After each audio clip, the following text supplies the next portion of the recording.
Greetings, YouTubians, and welcome back to Wayne Sharp World, where today I'm bringing you guys the fourth installment of the Wayne Sharp World Knife of the Year Awards for 2021. And today we're talking knives in the category of $150 to $250. Now, a couple things to point out about this category before we get too deep into it. This is a shorter list. This is a shorter list than the installments you've seen so far, but still some really good knives that I truly think are the best ones of the year. But unfortunately, a couple of these knives are pretty hard to get right now. They're still available on like the secondary market, or maybe there's a small run of them made here and there.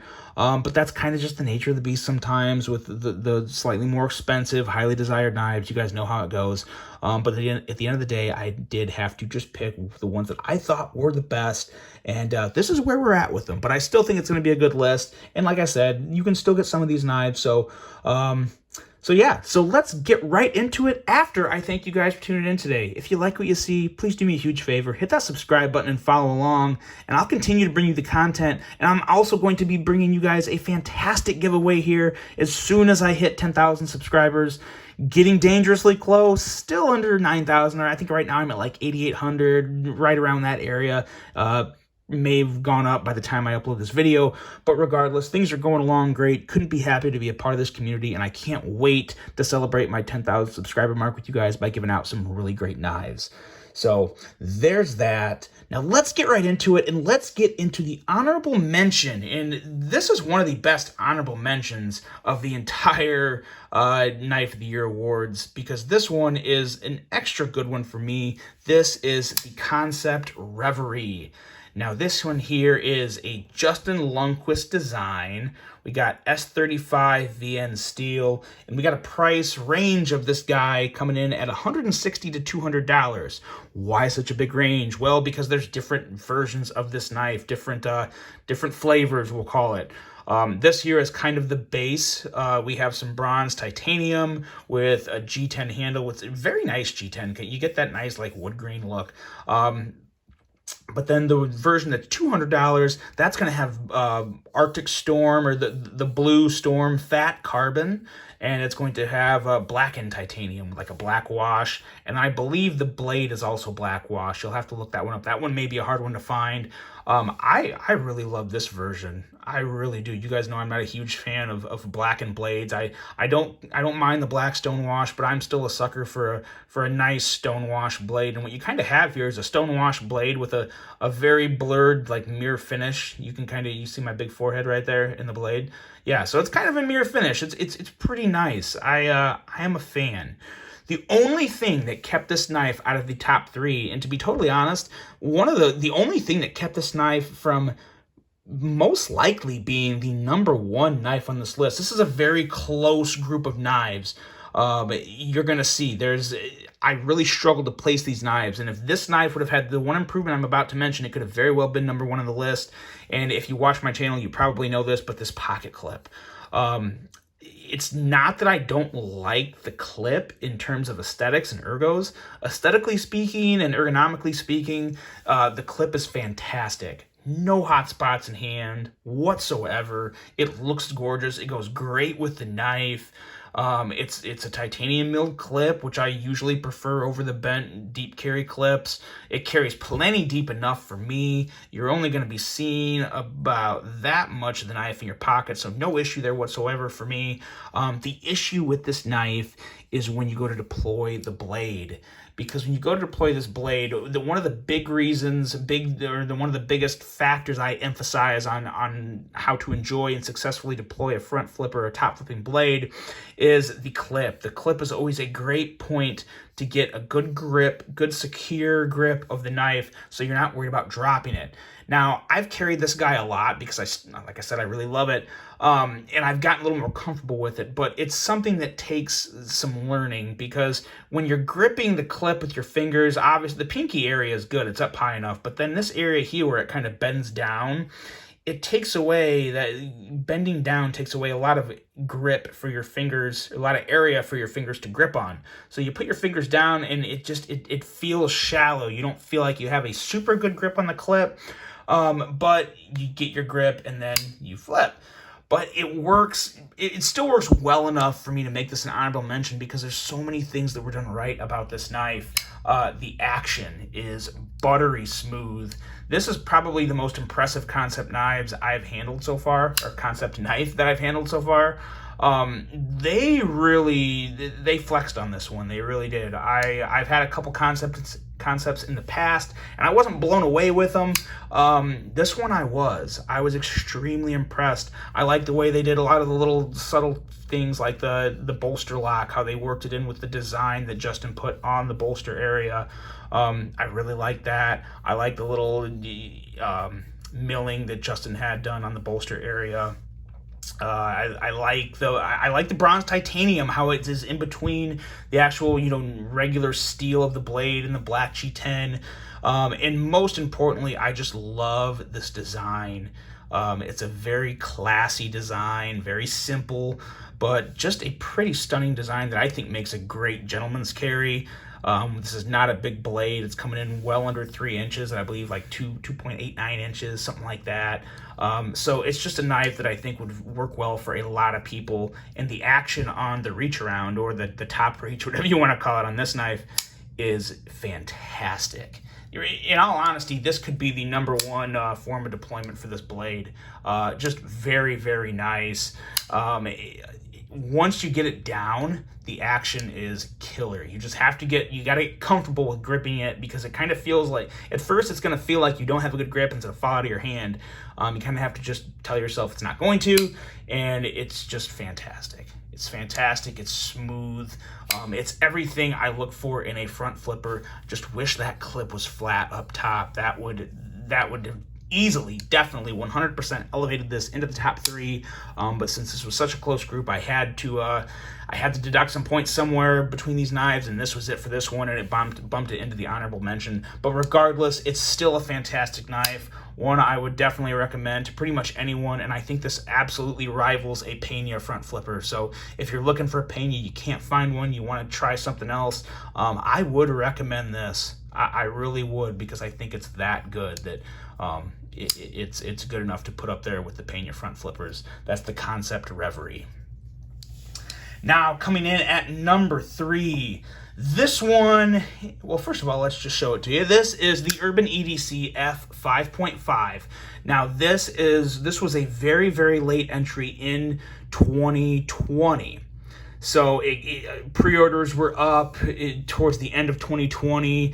I think I got mine right around Christmas, but I had already filmed or maybe even uploaded the video for my 2020 Knife of the Year awards. It was just too late. I couldn't put it in with those, so I had to carry. It was such a good knife, it couldn't just go unknown either, because this is a Vox design with excellent ergos, excellent blade steel and materials made by Riot. I couldn't just not put it in an award ceremony when it had to be there. So this is just where it ended up. And I think there will be more runs of this guy. This is from Urban EDC, look them up. They do smaller runs, so their knives can be harder to get sometimes. But they did this order perfectly. The run they did for these knives, you could select your steel between M390 and LMAX. You could select your material, whether it was titanium or micarta. They had a couple different options for micarta. They just did this right, and I don't think they've done that again for this knife. I wish they would, because I think it would be massively successful, because it's a knife that a lot of people are looking for. It's just hard to get, but everything about it is just super, super smooth. Excellent middle finger flicking action, and those ergos, just enough choil to put your index finger up there.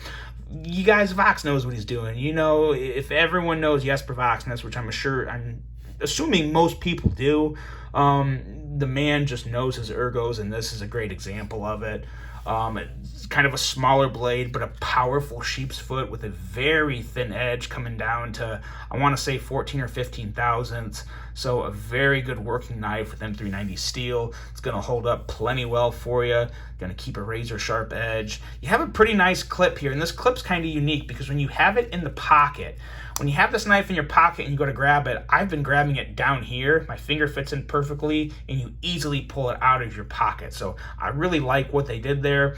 This is an area up here that I do feel in hand, but I don't consider it a hot spot because the handle's so wide. With the width of this handle, it kind of holds the meat of your hand up just enough from pressing and smashing down on this too much to where I wouldn't be worried about getting like a blister or any type of annoyance from your hand rubbing this too much, but it's something you feel, so it's worth pointing out. But plenty enough room to go into any pocket hem. Anything you got, it's going to go in your pocket just fine. It's going to carry great. And most importantly, it's going to work for you guys. This is an excellent fidget knife. It's an excellent user. It's an excellent EDC in a very small, compact package that I'm a huge fan of and would recommend to anyone any day if you can find one. If you can find one, pull the trigger on it because it is worth it in my opinion. These were coming in at $200. And I think that was, there may have been one that was like $220. I think the titanium may have been a little more. But this one here was $200 with the setup I went with, which was obviously the brown or natural micarta and the M390 blade steel. It says M390. There it is. Yeah, M390 right there. Kind of cool how they did that. Kept the blade nice and neutral. One other thing that I just like about this knife. But they did this, they did everything right about this at EDC Supply, and I hope they just do it again. If they do it again, I think it would be a home run because I've heard many people asking for it. But that is the Urban EDC F5.5 coming in at number 3. Now, number two was actually sitting at number 3 just a few days ago, and I had to sit these two knives down and really think about it, and I ended up moving the F5.55 back and elevating this knife you're about to see up to number 2, and that is none other than the Wee Esprit, I believe. The Wee Esprit. This is a Ray Laconico design, manufactured by Wee Knives, and it's one of the best gentleman knives of the year, in my opinion.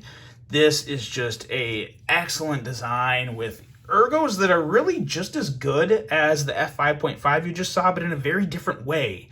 The F5.5 is not contoured. As you can see, it's flat. It's flat, but the edges are chamfered very well and smoothed out. But this knife here has a nice width, a nice slender feel to it, and it is contoured, so it feels very, very nice in hand. You have an excellent deep carry clip, a perfect deep carry clip in my opinion. Recessed screws and clip, carries ultimately deep. You're going to see pretty much no knife. Disappears in the pocket. It kind of reminds me of the TRM Atom in terms of how it carries in your pocket. So you put it in your pocket, you can literally forget it's there. It's so light with the carbon fiber show side, and there's no milling on this titanium, but overall it just makes for a very nice light knife. I mean, we're not talking under 2 ounces, but I would be willing to say this is probably 2.8 to 3 ounces, something like that, maybe 3.2. Either way, it's not bad. It's nothing that you're going to notice carrying in any type of regular pants. And you have action that is, of course, fantastic. Thumb studs work great, whether you're thumb flipping or middle finger flicking. And the middle finger, or the front flipper is fantastic. It is reach around approved. And if you want to keep it a little cleaner, you just give it the regular flip, and that works fine as well.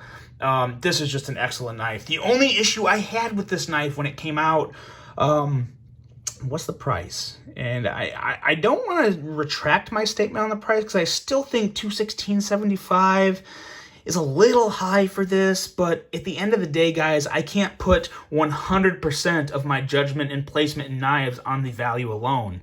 You're still getting a premium steel in, what was this here? What steel did we have? They're good. Oh, yeah, CPM 20 CV. So you're getting a premium American steel in CPM 20 CV, and you're getting some very nice marbled carbon fiber and titanium with your over travel stop, your lock bar insert. You got all the bells and whistles on this guy, from the pocket clip, everything top to bottom. It is premium. So $216.75. I don't think you're getting ripped off, but it's not exactly a deal. It's on the high end of the value of the price range of this knife, in my opinion. But it's still so good. It hasn't stopped me from carrying it. I don't plan on selling it. It's a Ray Laconico design, so I want to keep it in my collection. He's one of my favorite designers. So there's just a lot of really, really good things about this knife, and I I couldn't put it at 3. I really had to put it at 2 because I like it that much. I believe this is still available at places. I don't know if another run's going to be made, but I really hope there is, because this is really a fantastic knife. It's one of my favorite Wii's of all time, pretty easily, to be honest. Just love the way it feels in hand, love the way the blade works. It's a nice thin edge, and most importantly, or not most importantly, but very important to note, it's just an excellent fidget knife. It really is one of my favorite fidget knives of the year for 2021. The Wii Esprit coming in at number 2. Now, number one is also slightly controversial because you're not going to find this new anywhere. You got to get it on the secondary market. But I believe the pre-orders were open in late 2020 or early 2021. No, I'm pretty sure it was late 2020. I actually got mine in the beginning of 2021, and that is the Drop Gareth Bull Miura, a collaboration between Drop and Gareth Bull, and this was manufactured by Wii Knives. And this is also another one of my favorite Wii knives. This one could very well be the best, just in terms of ergos and action. The action on this knife is ridiculous, just ridiculous. Reach around is a breeze. And this guy was coming in at $225. There was 2 options. There was these wood scales with the black wash blade and bronzed hardware. And then there was also kind of a blacked out version with carbon fiber and black everything. I definitely went with this. I couldn't, when I kind of picked the lesser of 2 evils because I wasn't real over the moon about either flavor option they had in terms of colors and material matching and whatnot, but I did go with this because I thought the wood made it a nice gentleman's carry, even though the black blade kind of throws it off a little. But it's still it is one of the crispest detents I've ever felt. So easy to deploy. It doesn't look like there's a lot there to kick that blade out with, but there's plenty, there's enough, and that's, at the end of the day, that's really all that matters. That's one of the things that I think makes Gareth Bull knives so incredible, is just how smooth they are, which goes into the design and the manufacturing aspect of it, but also just when you just need that much of a flipper tab up there. And I was worried that there wouldn't, I kind of wanted an extra notch or 2 of jimping, because I was worried that top was gonna, you were kind of gonna just roll your finger off, but you really don't. It's very, very easy to deploy this blade, and it whips out in the blink of an eye. Just incredible action. Very, very attractive blade. Just an absolutely gorgeous blade, in all honesty, with that very nice swedge coming all the way up to just about the tip. Really nice, thin, slicey, hollow grind. This is a hollow grind coming down to, I believe, 15 or 16 thousandths. Very nice jimping on the spine of the blade here. Your index finger falls right in that little front area by where the lock bar is, and the rest of your fingers fall in there. This knife is just big enough for my hand. If it was a 1/4 inch less, it may feel a little uncomfortable, but the way it is, it just feels great. I love this clip they put on it back here. Deep carry enough for me, but it's just a very, very fancy, elegant clip with a lot of very nice lines. Totally recessed screws. It's kind of interesting the way they did that there. To be honest, I haven't even disassembled this knife yet because it came so perfectly buttery smooth out of the box. I have had no need to. If something's working, I'm not going to try and fix it, guys. And this one has worked from day one and is just absolutely beautiful. Another one I don't plan on really ever selling unless they come out with a better combination of material options, that I would then probably sell this and buy one of those. But of course, as you guys know, Drop no longer sells knives, but this is my thing. We all need to get a hold of Wii Knives, and we need to tell them, call Gareth Bull, find a way to make this work, make another run of these, and then just distribute them through knife retailers and give Gareth Bull their royalties on the design, and keep making these, because this is one of the best, smoothest Wii knives ever made. and it's from a very renowned maker. There's no reason these knives would not sell like crazy. So I don't know why we isn't pulling the trigger on that. Hopefully it's coming in 2022, because these things, you could make 2,000 of them and they'd be probably gone in a heartbeat. They are perfect, and I think after this first run, it's gotten more people's attention. I've heard multiple people like, man, I'm looking for them, I can't find them. It's because people don't want to sell them. It's because they're that good, and they're that smooth. So definitely, this is easily #1 in this category. The drop, Gareth Bull Miura. I don't know if I even mentioned the price. This was $225. $225 is where this guy came in at, and I'd pay that all day for this. I'd pay it again in a heartbeat. So hopefully we can get a hold of Gareth Bull, they can figure something out, and they can start making another run or 2 or 3 of these things, because this is an excellent knife.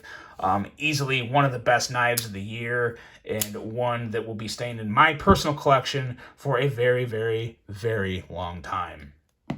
So there you go, guys. There we have our knives of the year from Wayne Sharp World in 2021. Like I said, we only had 4, so this one was more about the quality than the quantity, even though all the knives you've been seeing on these videos are pretty darn good quality. But these ones right here really stood out to me for the year of 2021 in the price category of $150 to $250. So let me know what you guys think of all these knives. Let me know if I missed something, left something out. Unfortunately, I can't get my hands on every knife out there. I wish I could. But this is what I got. I really hope you guys enjoyed this one. Hope you have a great rest of your day. And until the next one, I'm out.